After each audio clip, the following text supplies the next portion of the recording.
Aujourd'hui, dans Histoire d'eau, nous plongeons dans les profondeurs de l'Yvette. L'Yvette, longue de 39 km 300, traverse l'Essonne et les Yvelines. J'oubliais, on ne sait pas grand-chose sur Yvette, si ce n'est que son nom proviendrait du mot « awa », voulant dire « eau ». L'Yvette court au cœur de la vallée de Chevreuse, depuis les confins du plateau de la Beauce.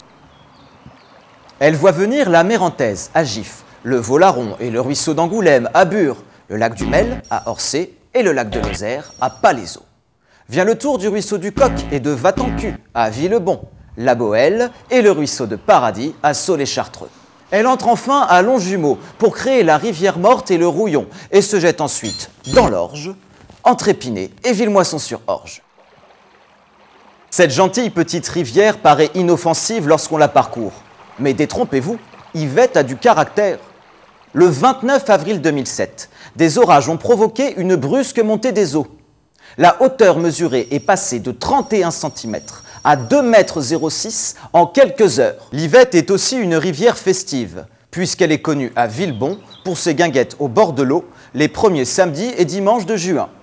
Occasion de retrouver l'ambiance du début du 19e siècle au son des flonflons et des accordéons d'antan.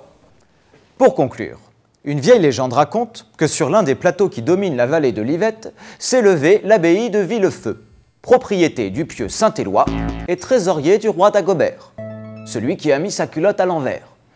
En d'autres termes, Dagobert était un débauché.